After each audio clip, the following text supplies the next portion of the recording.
Where is Doctor Who? It's in Cardiff or London, I suppose. But philosophically, where is it? In the gutter. The war constantly waged on the true fans. It's something one might even call Reign of Terror. Reign of Terror. Yeah, that's a good comparison.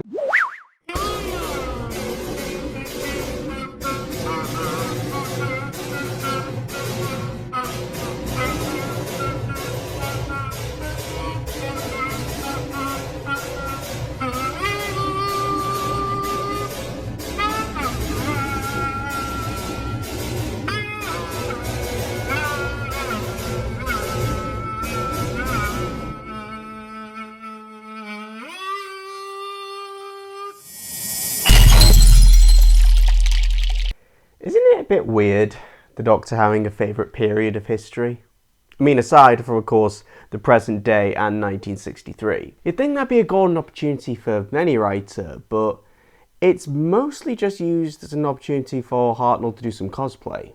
I've mentioned before that Dennis Spooner is the writer who pioneered the secondary model of historical story. He does the comedy ones, the tribute band serials, the one that plays the greatest hits of the era they're in. So it's weird to think that this is his first one when its tone is kind of a bit more like the Lucarotti, we need to get out of this thing and just survive. But then again, the Romans did have quite a bit of teeth to it, and let's not even get onto the Daleks' master plan. One thing about Spooner that I think gets unmentioned is that he's very good at playing with expectations. Or at least he shows the most interest in doing that. He'll foreshadow, he'll lead you to expect things one way and then go another. He's a bit of a proto-Moffat. And that is present here. In part one, we're introduced to a bunch of characters who you'd be expecting that we get to know throughout the rest of the serial, but they're killed off in the first part. That kind of thing hasn't happened in the show up to this point. There's also little touches I like the shot of the boy reappearing right before the end, so it gives you a hint of how Hartnell's going to get out of the cliffhanger.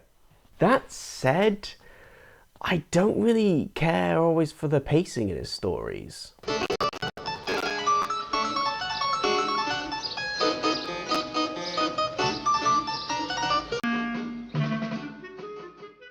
Wow, some lovely shots of walking to the fucking plot. Let's spend a whole episode on this! It's like watching a walkthrough or a let's play of an RPG. You're watching someone go into quest after quest, whatever they fancy, but it's not really a narrative. It might be trying to ape Scarlet Pimpernel, but it's not really that thrilling a conspiracy. There's a couple of decent twists, but we don't really get to know any of the characters especially well. Part 2 starts with them having been captured and then thrown in jail, and then it ends with Susan and Barbara about to be executed. In the meantime, what do? They try to escape for a bit, try to dig until... What is it? Rats! Rats! I can't do it anymore. Not with those down there, I can't do it. We won't do any more digging. We'll just stay where we are. No, that's not a joke, that happens. Man, I love this box. I love everything inside here, and I would love nothing more than to show you what's inside it. I have so many things I was going to show you. Believe me, I do. I had some real doozies in here. But unfortunately, I can't do that. Not since the franchises I love has been waging wars against my fan base. Everything we used to love is turning round to us, spitting in our faces, and labelling us as barking dogmatists. And I know they're addressing specifically me when they talk about this. Just look at any article that talks about attacks on a cast member, and in invisible ink, you'll see written my name, my postcode, my address, my telephone number, my email, and my mother's maiden name. Bigotry only comes from a loud minority of the fan base, so therefore the loud majority has to immediately wade in. Apparently there were also some issues behind the scenes. Henrik Hirsch, the director, was not getting a great time off Hartnell. Trying to depict a living city within those claustrophobic sets was apparently a nightmare.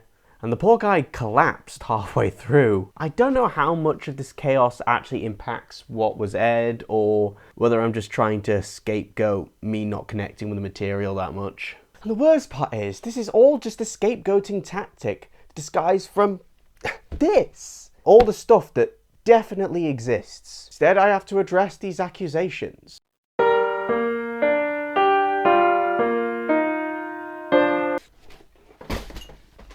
I just want to let you know that your distractions won't work. However, there is something to be said for this. In his first Doctor retrospective, Davis has talked about how the Romans was the first story to really shift the Doctor over to trickster archetype. Spooner kind of lays the ground for that here. This is probably the first time that we see the Doctor pretend to be someone he's not. This is the first animation I'm covering on this channel, so we should probably get into that, I guess.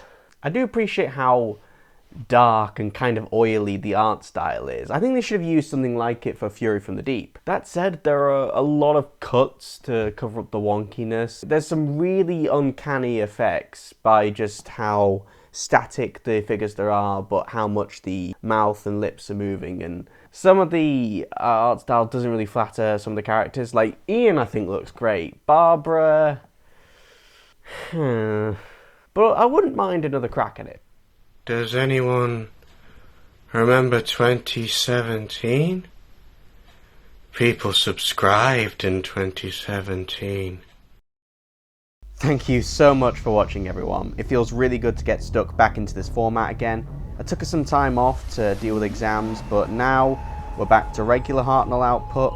There'll be a review of Promised Neverland coming this weekend, and hopefully my video essay for Amy's Choice will be out in the near future. If any of that's of interest to you, please like, share, toss a comment into the vacuum.